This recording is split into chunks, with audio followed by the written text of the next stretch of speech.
नमस्कार, आप सभी का स्वागत है हमारे यूट्यूब चैनल पर। आज के इस वीडियो में हम आपके बीच में लेके आए हैं एटम से रिलेटेड कुछ अच्छे न्यूमेरिकल्स जिसकी संभावना है कि वो आपके बोर्ड एग्जाम से पूछे जा सकते हैं। चलिए शुरू करते हैं। तो सबसे पहला क्वेश्चन है अपने पास, if the radius of first orbit of hydrogen atom is this. अगर फर्स्ट ऑर्बिट की रेडियस दे रखी है तो हमें रेडियस ऑफ सेकंड ऑर्बिट की वैल्यू फाइंड करनी है। तो चलिए, हमें पता होना चाहिए कि बोर एटॉमिक रेडियस का जो फॉर्मूला होता है वो होता है हमारे पास 0.529 divide by z into n. और इसकी यूनिट होती है हमारी एंगस्ट्रॉम में, जहां z है आपका एटॉमिक नंबर और यहाँ पे n है आपका प्रिंसिपल क्वांटम नंबर।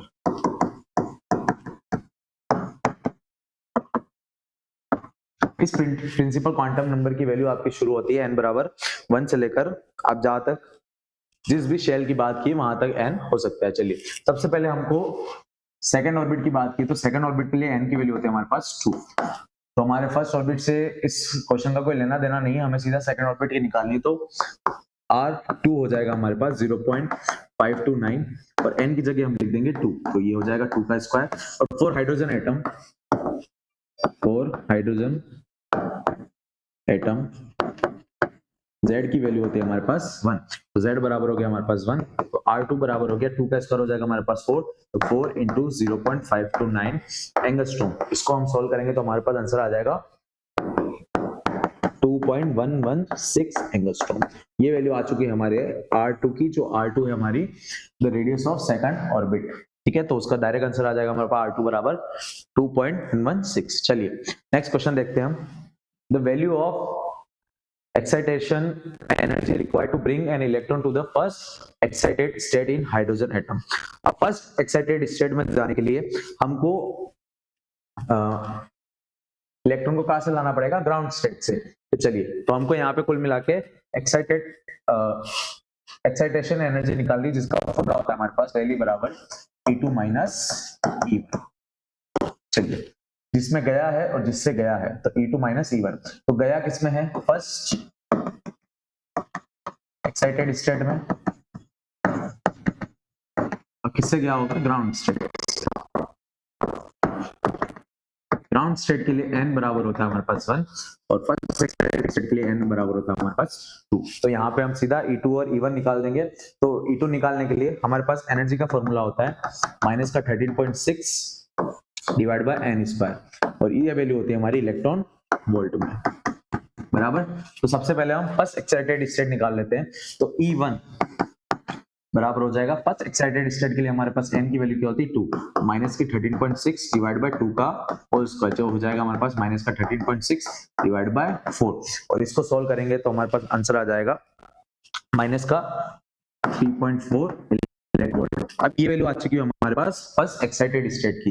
तो फर्स्ट एक्साइटेड स्टेट को हमने यहाँ पे रिप्रेजेंट किया E2 से। चलिए, अब हम हमारे E1 बराबर हो जाएगा हमारे पास इसका 13.6 डिवाइड बाय n स्क्वायर। ये वैल्यू किसमें है? इलेक्ट्रॉन वोल्ट में। अब ग्राउंड स्टेट के लिए n की वैल्यू क्या होती है? 1, तो जहां n है वहां क्या लिख देंगे हम? 1। तो E1 बराबर हो जाएगा माइनस 13.6 डिवाइड बाय n, मतलब 1 का होल स्क्वायर। तो E1 आ चुका है हमारे पास माइनस का 13.6। अब हमें क्या निकालना है? E2 minus E1। तो यहाँ पे हम निकाल लेंगे E2 माइनस E1, जो हमारा किसके बराबर होगा? डेल E के बराबर। चलिए, तो E2 की वैल्यू आई थी हमारी माइनस का 3.4 इलेक्ट्रॉन वोल्ट माइनस, E1 की वैल्यू कितनी आई थी? माइनस का 13.6। तो ये माइनस और ये माइनस हो जाएगा प्लस, माइनस का 3.4 electron volt plus 13.6 electron volt. चलिए, तो इसको हम जैसे ही प्लस करेंगे तो 6 और ये 4 हो जाएगा 10, तो ये 13, 14, 15, 16, 17। तो ये आ जाएगा प्लस का 17, माइनस करना है, तो ये हो जाएगा हमारे पास approximately 10.2 electron volt, 10.2 electron volt, और साइन आ जाएगा हमारे पास प्लस का। चलिए, तो ये आ चुकी है हमारी excited energy to bring an electron to first excited state. First में गया होगा तो कहां से गया होगा? ग्राउंड में। चलिए, तो उसका फॉर्मूला है हमारे पास E2 minus E1। Next question की तरफ बढ़ते हैं। नेक्स्ट क्वेश्चन है the value of scattering angle of an alpha particle for maximum value of impact parameter. चलिए, चलिए इंपैक्ट पैरामीटर फॉर्मूला पता होना चाहिए। तो हमको पता है कि इंपैक्ट पैरामीटर जो बी थीटा बाय 2 अपॉन में 4 पाई एप्सिलॉन नॉट। चलिए, तो यहां से हम मोटा मोटी देखेंगे तो ये जो इंपैक्ट पैरामीटर है, जो बी है हमारा इंपैक्ट पैरामीटर,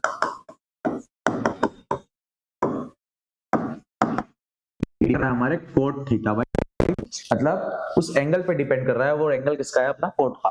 तो बी डायरेक्टली प्रोपोर्शनल है कोट थीटा बाय 2।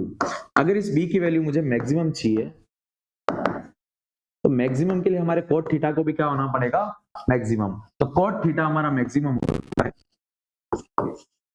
यहाँ पे कोट थीटा बाय 2 है, तो कोट थीटा बाय 2 मैक्सिमम होता है 0 डिग्री पे, क्योंकि 0 डिग्री पे इसकी वैल्यू क्या आती है, इनफाइनाइट, नॉट डिफाइन होती है। तो at theta equals to 0 degree, तो अगर थीटा इक्वल्स टू 0 डिग्री पे हमारा कोट थीटा क्या होता है, मैक्सिमम। थीटा बाय 2 है तो भी यहाँ 0 लिखेंगे, तो 0 डिवाइड बाय 2 क्या हो जाएगा, हमारे पास 0 ही हो जाएगा। तो उस पे ये क्या वैल्यू आएगी, इनफाइनाइट, जो हमारा क्या है, मैक्सिमम वैल्यू। तो at theta equals to 0 degree हमारे इंपैक्ट पैरामीटर की वैल्यू क्या होती है, सबसे मैक्सिमम। चलिए, तो नेक्स्ट क्वेश्चन की बात करते हैं हम। तो क्वेश्चन नंबर, ये थर्ड था, फोर्थ की बात, how much energy is required to excite a hydrogen atom from its ground to second excited state. चलिए, अब यहाँ पे बात कर रहे हैं हम ग्राउंड स्टेट से किस में लाए, सेकंड एक्साइटेड स्टेट। तो सेम एनर्जी का फॉर्मूला हो जाएगा हमारे पास E2 माइनस E1, पर यहाँ पे सेकंड एक्साइटेड स्टेट की बात की तो for second excited state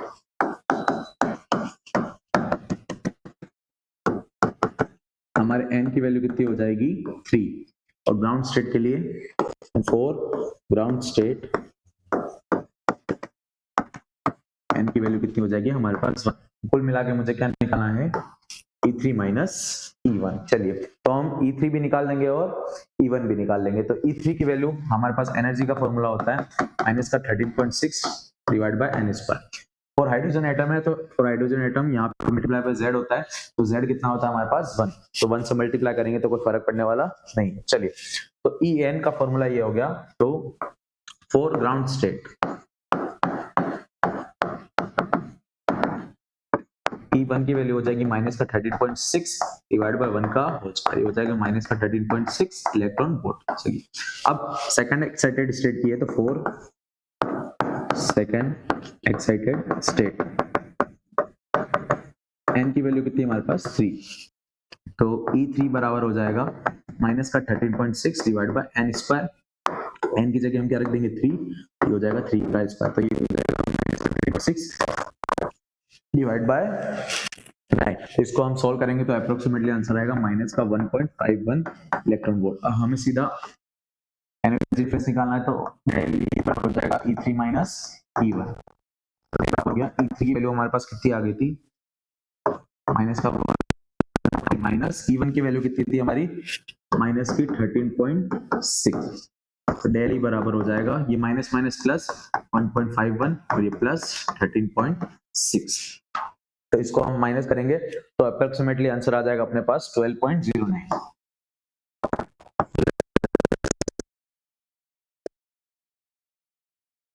next question की तरफ बढ़ते हैं हम।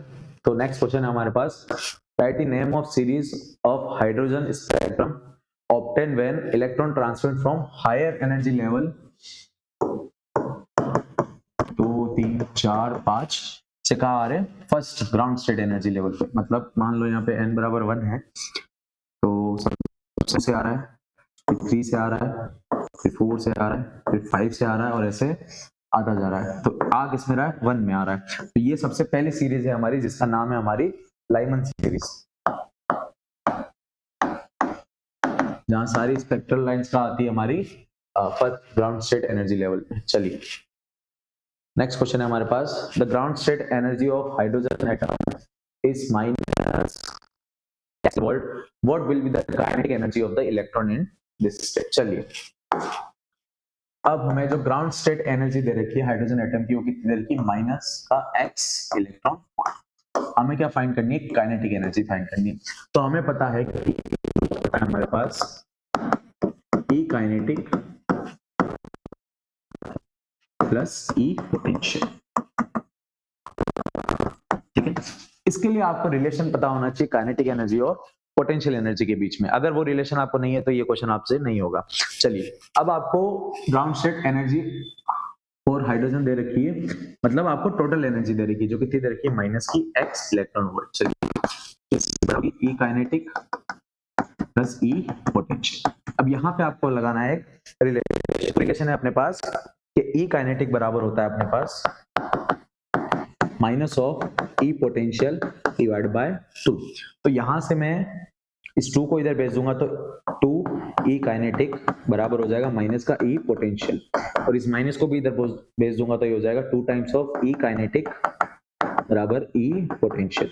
तो मैं एनर्जी ऑफ पोटेंशियल एनर्जी को लिख सकता हूँ minus 2 times of E kinetic energy. तो यहाँ पे माइनस एक्स बराबर ई काइनेटिक को हम ऐसा ही रहने देंगे, तो ई पोटेंशियल को मैं लिख दूंगा minus of 2 times of E kinetic energy. तो ये माइनस का 2 और ये प्लस का 1 सेम है, तो माइनस का x, तो ये माइनस 2 से 1 गया तो माइनस का 1 ई काइनेटिक, तो माइनस माइनस हो जाएगा प्लस, तो ई काइनेटिक बराबर आ जाएगी हमारे पास प्लस का x इलेक्ट्रॉन वोल्ट। तो आप सीधा सीधा भी इसका आंसर लिख सकते हैं अगर ये वन वर्ड में आ रहा है कि अगर किसी की टोटल एनर्जी अगर माइनस में दे रखी है तो उसकी काइनेटिक एनर्जी क्या हो जाएगी, आपकी प्लस जाएगी, क्योंकि यहाँ पे एक एक्स्ट्रा माइनस आ जाता है और माइनस से माइनस कट जाता है। चलिए, सेम अगर आप काइनेटिक एनर्जी निकाल चुके हैं तो काइनेटिक एनर्जी मान लो कोई वैल्यू आई 20, तो उस 20 को आप इस रिलेशन में रख देंगे तो आपकी किसकी वैल्यू आ जाएगी, पोटेंशियल एनर्जी। चलिए, नेक्स्ट क्वेश्चन है, determine the wavelength of first spectral line in the Lyman series the hydrogen spectrum, और रेबर कांस्टेंट की वैल्यू दे रखी है। चलिए, अब आपको वेवलेंथ की वैल्यू निकालनी है फॉर फर्स्ट, अब लाइमन सीरीज की बात की। तो सबसे पहले हम वेवलेंथ का फॉर्मूला लिख देते हैं, वो होता है हमारे पास 1 by lambda equals to r by n1 का स्क्वायर माइनस 1 by n2 का। चलिए, अब आपको पता होना चाहिए कि लाइमन सीरीज शुरू कहाँ होती है और खत्म कहाँ पे होती है। अगर ये आपको आता है तो आप इजीली निकाल सकते हैं। चलिए, तो लाइमन सीरीज के अंदर जो हमारे n1 की वैल्यू होती है, मतलब जो फाइनल जहां पे सारी रेज आ रही है वो हमारा है n1 इक्वल्स टू 1, ये है इसका ग्राउंड एनर्जी लेवल। चलिए, तो n2 क्या है, आपको फर्स्ट स्पेक्ट्रल लाइन पता करनी है। तो फर्स्ट स्पेक्ट्रल लाइन कहां से शुरू होती है, 2 से शुरू होती है और 1 पे जाती है। तो n2 बराबर है आपका 2 और n1 बराबर है आपका 1। 2 से शुरू हुई और 1, फर्स्ट की पूछिए फर्स्ट स्पेक्ट्रल लाइन। चलिए, तो n2 बराबर कितना हो गया, 2, तो 1 by लैम्बडा बराबर हो गया, r की वैल्यू हमारे पास गिवन है 1.097 into 10 की पावर 7 मीटर इनवर्स, और यहाँ पे 1 by n1 का स्क्वायर मतलब 1 by 1 का whole square minus 1 by n2 का स्क्वायर मतलब 2 का होल स्क्वायर। इसको सॉल्व करना है और हमारे पास लैम्बडा की वैल्यू आ जाएगी। चलिए, इसको सॉल्व करते हैं सबसे पहले हम।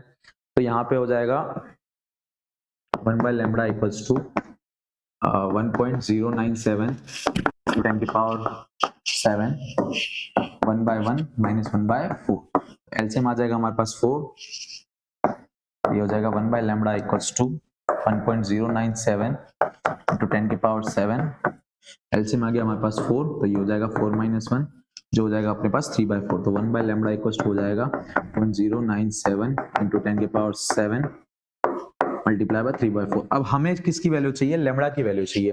तो ये 1 by लैम्बडा है तो लैम्बडा बराबर कितना हो जाएगा, 4/3 into 4/3, ये पूरी चीज उल्टी हो जाएगी और डिवाइड आ जाएगा अपने पास 3 into 1.097 into 10 की पावर 7। चलिए, अब इसकी यूनिट थी मीटर इनवर्स, तो लैम्बडा की हो जाएगी अपनी मीटर में। तो इसको हम सोल्व करेंगे तो हमारे पास अप्रोक्सीमेटली आंसर आएगा 4/3 तो हो गया हमारा।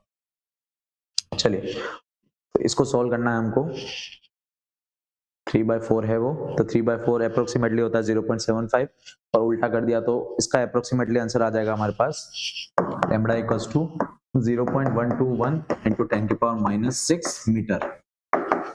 इसको हम सॉल्व करेंगे तो हमारे लैम्बडा की वैल्यू कितनी आ जाएगी, 0.121 into 10 की पावर -6 मीटर। अगर आप इसको नैनोमीटर में लिखना चाहते हैं तो यहाँ पे 10 की पावर -9 का ऑर्डर लिख दीजिए, तो ये हो जाएगा हमारे पास लैम्बडा बराबर, तो 3 वैल्यू आगे खिसका दीजिए, तो ये हो जाएगा हमारे पास 1.21 into 10 की पावर -9 मीटर 6, तो लैम्बडा बराबर हो जाएगा 1.21 6 नैनोमीटर। तो ये हमारी वेवलेंथ की वैल्यू आ गई। जनरली हम सॉरी इंटू 10⁻⁻7 मीटर है, तो इसको अगर नैनोमीटर में लिखना है तो ये हो जाएगा 121.6 इंटू 10⁻⁻9 मीटर।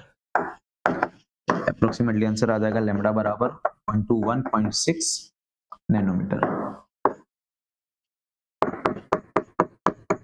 तो ये हमारा आंसर आ चुका है लैम्बडा। जनरली ये नैनोमीटर में लिखी जाती है, पर आप इसको 10 की पावर में ऑर्डर में लिखे तो कोई भी दिक्कत वाली बात नहीं। चलिए तो नेक्स्ट क्वेश्चन देखते हैं हम। Find the ratio of maximum wavelength to the minimum wavelength for the lines of Balmer series in hydrogen spectrum. चलिए तो आपको सबसे पहले लैम्बडा का फॉर्मूला आना चाहिए, वो होता है 1/λ इक्वल्स टू r अपॉन एरो स्क्वायर माइनस 1/n2 का स्क्वायर। चलिए अब बात की जा रही है बार्मर सीरीज की, बात की जा रही है हमारे बार्मर सीरीज की। तो बार्मर सीरीज के अंदर हमारा n1 होता है 2 और सीरीज चालू होती है जो n2 वाली है वो होती है 3 4 5 6। ठीक है, तो लास्ट स्पेक्ट्रल लाइन का इसका होता है n1 बराबर 2। चलिए अब सबसे पहले हमको लैम्बडा मैक्स निकालना है, लैम्बडा मिनिमम निकालना है। चलिए अब यहाँ पे 1/λ, क्योंकि लैम्बडा नीचे है तो मुझे अगर लैम्बडा मैक्स निकालना है, मतलब अगर 1/λ मैक्स निकालना है तो इस पूरे की वैल्यू क्या होनी चाहिए, मिनिमम। तभी क्या होगा 1/मिनिमम क्या हो जाएगा, मैक्सिमम। जैसे देखिए आप अगर आप किसी चीज को बड़ी वैल्यू से डिवाइड करते हैं तो आपका आंसर छोटा आता है, और किसी वैल्यू को छोटी वैल्यू से डिवाइड करते तो आपका आंसर बड़ा आता है। तो यहाँ पे अगर मुझे लैम्बडा मैक्स चाहिए तो इस वाले पार्ट को क्या होना पड़ेगा, मिनिमम, तभी मेरा लैम्बडा क्या हो पाएगा, मैक्सिमम, क्योंकि ये क्या है 1/λ है। ठीक है, तो 1/ अगर लैम्बडा मैक्स निकालना है तो इस वैल्यू को क्या होना पड़ेगा, मिनिमम से मिनिमम। तो मिनिमम क्या हो सकता है, फर्स्ट वाली लाइन ही हो सकती है जो 3 से किसमें आई है 2, और कोई केस नहीं है जिसके अंदर ये क्या होगा, मिनिमम होगा। ठीक है, तो सबसे पहले आपको इसको मिनिमम करना है। तो ये r तो r ही रहना, क्योंकि हमको रेशियो निकालना है, तो r तो वैसे ही डिवाइड करेंगे तो कट जाएगा। तो चलिए बार्मर सीरीज के लिए n1 की वैल्यू क्या होगी 2, तो ये हो गया 2 का होल स्क्वायर माइनस मिनिमम होगा 3 पे, तो 1/3 का स्क्वायर, तो 1/λ मैक्स प्लस टू r, ये हो जाएगा अपने पास 1/4 माइनस 1/9, तो इसका एलसीएम आ जाएगा 36, 4 9 जा 9 माइनस 4, ये हो जाएगा r 5/36। तो 1/λ मैक्स आया, तो लैम्बडा मैक्स बराबर कितना हो जाएगा, 1/r 36/5। अब बात करते हैं लैम्बडा मिनिमम की। तो फॉर्मूला क्या है अपने पास, 1/λ। अब ये लैम्बडा मिनिमम चाहिए, मतलब ये वाली पार्ट क्या होनी चाहिए, मैक्सिमम। और ये मैक्सिमम कब होती है, फर्स्ट लाइन तो हमारी फिक्स है 2 पे, मैक्सिमम तब होती है जब वो कहां से आ रही हो, इनफाइनाइट से। ठीक है, तो n2 की वैल्यू क्या होनी चाहिए हमारे मिनिमम के लिए, इनफाइनाइट। तो ये हो जाएगा r 1/2 का होल स्क्वायर माइनस ये वाला पार्ट क्या होना चाहिए हमारे पास, इनफाइनाइट का होल स्क्वायर। तो 1/λ मिनिमम इक्वल्स टू r, तो 1/4 माइनस 0। ठीक है, तो लैम्बडा मिनिमम हो जाएगा अपने पास 4/r। हमें किसका रेशियो पूछा है, find the ratio of maximum wavelength to the minimum, मतलब लैम्बडा मैक्स अपॉन में लैम्बडा मिनिमम पूछा है। तो लैम्बडा मैक्स है अपने पास 1/r 36/5, और लैम्बडा मिनिमम है अपने पास 4/r। तो इस 1/r से ये 1/r कट गया।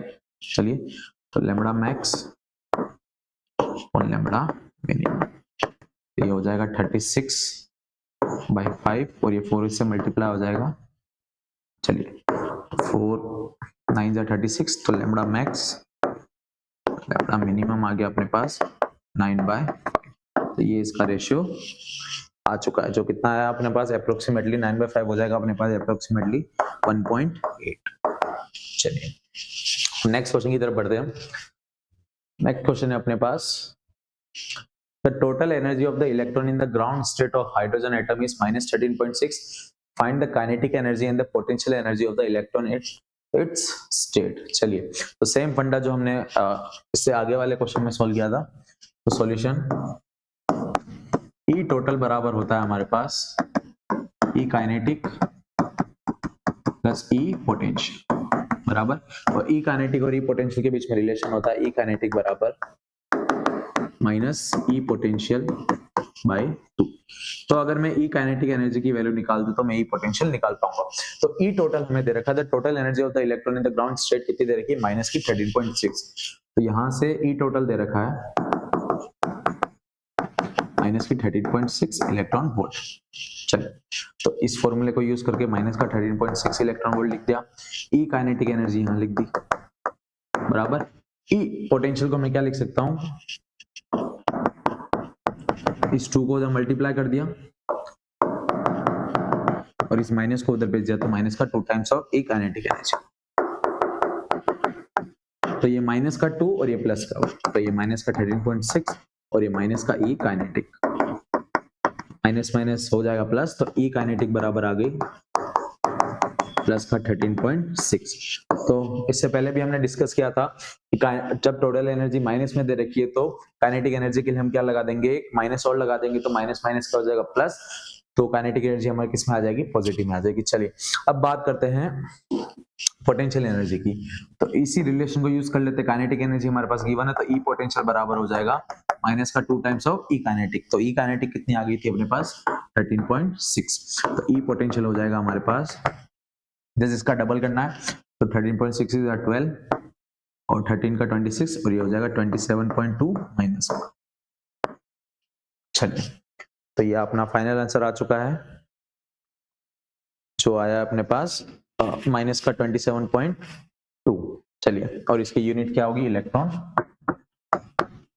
और इसको चेक करने का सीधा तरीका है कि ई पोटेंशियल बराबर ई काइनेटिक प्लस ई पोटेंशियल होता है, ई टोटल बराबर, तो ई पोटेंशियल ये रहा और ई काइनेटिक ये रहा, अगर वापस माइनस का 13.6 आता है तो ये आंसर अपना सही है। तो बराबर हो जाएगा, काइनेटिक एनर्जी कितनी आई है प्लस की 13.6 प्लस ई पोटेंशियल कितनी है माइनस की, तो प्लस माइनस क्या हो जाएगा माइनस, और ये माइनस का 27.2, तो आंसर हमारे पास वापस क्या आ जाएगा माइनस का 13.6 इलेक्ट्रॉन वोल्ट।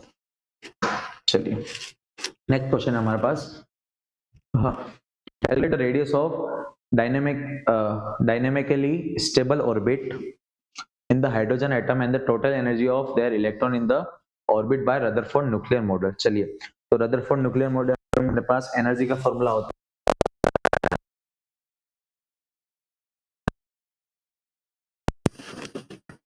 अपने को क्या निकालना है, कैलकुलेट द रेडियस, रेडियस निकालनी है, तो रेडियस का फॉर्मूला क्या होता है, वही 0.53 n स्क्वायर एंगस्ट्रॉम में। चलिए, calculate the radius of dynamically stable orbit क्या होती है, ग्राउंड स्टेट होती है, तो ग्राउंड स्टेट के लिए n बराबर क्या होता है 1, तो एनर्जी होगी हमारे पास माइनस की 13.6 डिवाइड बाय 1 का होल स्क्वायर माइनस का 13.6 और रेडियस क्या हो गई 0.53 एंगस्ट्रॉम। तो ये दोनों वैल्यू आ चुकी है हमारे पास। Hydrogen atom total energy of their electron निकालनी, तो टोटल एनर्जी के लिए हम क्या करते हैं, टोटल एनर्जी होती है हमारे पास काइनेटिक प्लस पोटेंशियल, तो ये अगर टोटल एनर्जी है तो टोटल एनर्जी यही होगी माइनस का 13.6, काइनेटिक निकालनी है तो माइनस को प्लस कर दो तो वो हो जाएगी 13.6 और पोटेंशियल निकालनी तो -2 से मल्टीप्लाई करके बराबर, तो हमारे पास आई थी 27.2। चलिए, तो एटम से रिलेटेड हमने लगभग सारे इंपॉर्टेंट क्वेश्चंस देख लिए जो आपके बोर्ड एग्जाम्स में आ सकते हैं, और इससे रिलेटेड जितने भी थ्योरेटिकल क्वेश्चंस है वो इस टेलीग्राम चैनल पे मैं अपलोड कर दूंगा, वहां पे जाके आप देख सकते हैं विद सॉल्यूशंस, जो प्रीवियस ईयर में भी आए और जिनकी संभावना है कि इस साल भी आ सकते हैं। चलिए, धन्यवाद।